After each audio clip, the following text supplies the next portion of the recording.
Hello everyone, আজকের ক্লাসে আমরা দেখব যে কিভাবে আমরা শপিফাই স্টোরে কাস্টম ডোমেইন অ্যাড করতে পারি। যেমন দেখেন, আমরা যদি আমাদের স্টোরটি ভিজিট করি তাহলে এই মুহূর্তে স্টোরের অ্যাড্রেস হচ্ছে এরকম।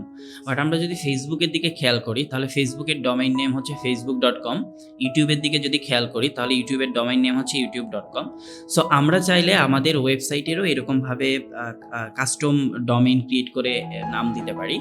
তো সেই কাজটি করার জন্য শপিফাই স্টোরে লগ ইন করছি, দেন এরপরে সেটিংস যে অপশনসটি আছে সেটিকে সিলেক্ট করার পরে আমরা যদি নিচের দিকে আসি তাহলে দেখুন এখানে যে ডোমেইন অপশনসটি পাচ্ছি। সো আমরা এখান থেকে ডোমেইন বাই করতে পারি, অথবা আমাদের যদি এক্সিস্টিং কোনো ডোমেইন থাকে সেই ডোমেইনও কিন্তু এখানে কানেক্ট করতে পারি।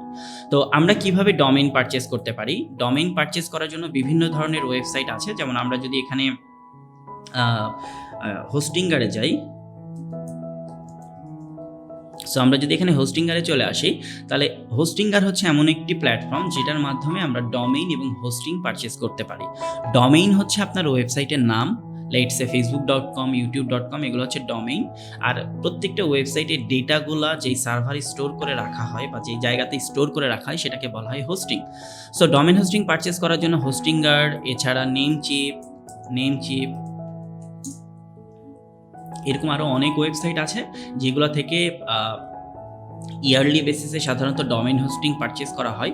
সো এই প্ল্যাটফর্মগুলোর যে কোনো একটি ব্যবহার করে আপনি যখন ডোমেইন হোস্টিং পারচেস করবেন এবং যখন আপনি এখানে কাস্টম ডোমেইন সেট আপ করবেন তখন কানেক্ট এক্সিস্টিং ডোমেইন এখানে ক্লিক করতে হবে। দেন আপনার ডোমেইন নেম, দেন নেক্সট দিয়ে পরবর্তী যে প্রসেসগুলো আছে সেগুলো জাস্ট কমপ্লিট করে দিলে আপনার স্টোরের নাম চেঞ্জ হয়ে আপনি যে কাস্টম ডোমেইন দিয়ে দিবেন সেটা হয়ে যাবে। ওকে, সো আজকের ক্লাসে তাহলে আমরা দেখলাম যে একটি শপিফাই স্টোরের যখন আমরা স্টোর ক্রিয়েট করি তখনই একটি নাম থাকে, বাট আমরা যদি আমাদের নিজেদের মতো করে কোনো কাস্টম ডোমেইন নেম দিতে চাই সেটি কিভাবে অ্যাড করতে পারি।